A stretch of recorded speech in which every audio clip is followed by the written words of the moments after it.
Alright, I do want to preface this by saying that I do not know what I'm talking about, and you should probably not take my advice.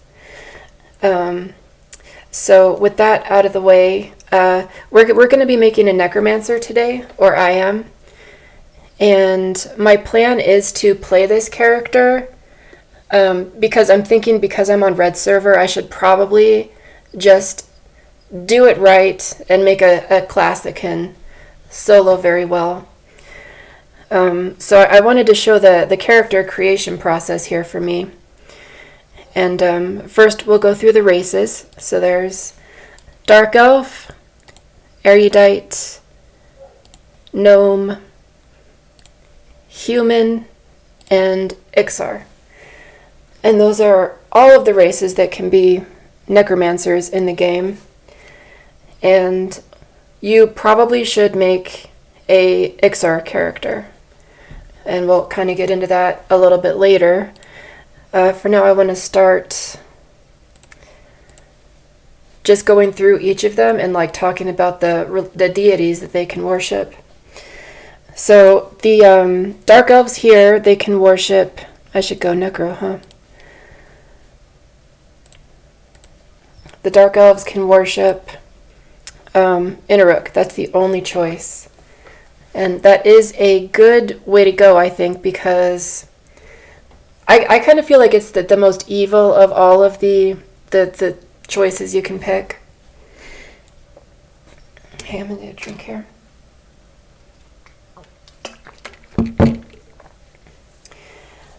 And there's good roleplay opportunities if you worship Inaruk here. You know, the Prince of Hate. So you can kind of worship hate and be just a hateful person.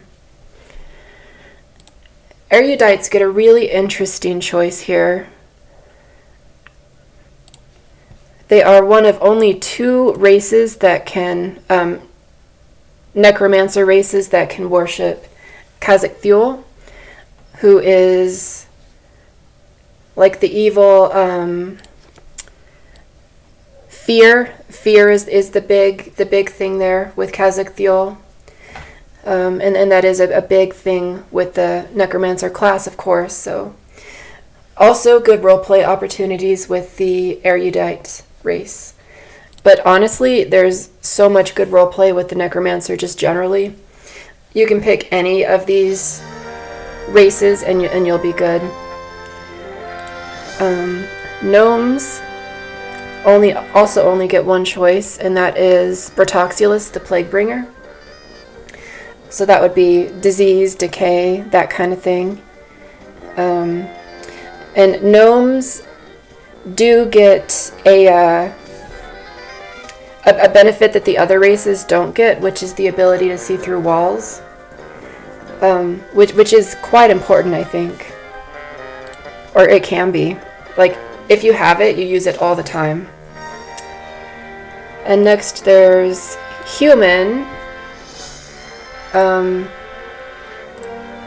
The deity choices for Human are either Bertoxulus or Inaruk. So you can be a hate worshipper or like a plague worshipper. And either would be good. I really do think if I were going Human, I would pick the Plaguebringer because they have the coolest starting area in the entire game, I think. And if you want to see more of that, you can like refer back to my like the second half of my Enchanter creation guide video. And they get Inaruk, the Prince of Hate here. And then you would start in Freeport if you pick Inaruk, and Kinos if you pick the Plaguebringer, Bertoxulus. And I kind of do want to talk a little bit about the evil area in Freeport. I also kind of touched on that in that other video, but there is a really good roleplay opportunity, I think, if you pick Inaruk here, because it is like in the kind of dilapidated, poor part of the big city Freeport. And you could be just like a character who grew up poor and like really struggled to survive, and you kind of grew to hate like the wealthier people, like the Paladin Guild that clearly has a lot of money. I think that would be a really interesting roleplay thing you could do. And I guess let's go back to Dark Elf here. Dark Elves get the ability to hide, like any class gets it, at a skill of 50, I think. And it is something you have over the other races, but it's really not that useful as a Necromancer. Because first, if you have a pet out, it would kill your pet if it was successful. And also because Necromancers at level 16 get the ability to feign death. And like what hide is really useful for is like going AFK. And if you're a Necromancer, you can just feign death, and it's even better than hide. But you know, either of them on red server, if you went AFK for too long, you would end up getting killed. Because I grew up learning that AFK stands for a free kill. So, you know, if you're on red, be wary of that. And Iksar. If you are going to play a Necromancer, you probably should play as an Iksar, because they have the innate hit point regeneration skill, and it's like a sizable difference. It's very important for the class, because you drain your hit points over time to regain your mana. That's one of the main, things that the class does. And like erudites, they worship Khazad-Thul, so it would be fear worship, trying to, like, maybe you would be fearful yourself of Khazad-Thul, and also you would want to spread fear around. And it, of course, there's always really good roleplay there. And the Iksar are an evil race to start with. So, very, very good choice here. I do have a level 18 Iksar Necromancer. And I guess, like, spoiler, I'm not going to play an Iksar this time. Maybe I should, but honestly, I prefer the old world to the Kunark, especially in like the earlier levels. And I know eventually the Iksar can come to the old world and do anything the other races can, but I don't know, I'm just like not feeling the Iksar right now. I'm going to make a Dark Elf, and I think part of the reason is because I've kind of been watching some other YouTube EverQuest people, like Cinecool, and especially, I think, classic EverQuest. He seems like a really cool guy generally, and it's just nice to see them playing. Also, it kind of sucks. Like, I love having the Iksar here as an option, but in Kunark and beyond, it feels like you're almost like forced to play as an Iksar if you're a Necromancer. Same with Monk, and you can refer back to my Monk creation guide if you're like huge into, being Iksar and you think there's the whole Iksar supremacy thing. I would highly recommend that video for you. So I did want to make a Dark Elf Necromancer here. Also, like, maybe Iksar is not even a choice for you, because you're starting in classic, like say the new Project 1999 PvP server came out, and it's classic EverQuest, so there's no Kunark, so you cannot be an Iksar. So there's reasons that you might want to play as another race. I want to look at the faces here. So this, I feel like, would be a good face for melee classes, like a rogue or a warrior. That looks like a pretty good Necromancer face. That one too. This to me looks like a cleric or Shadow Knight face.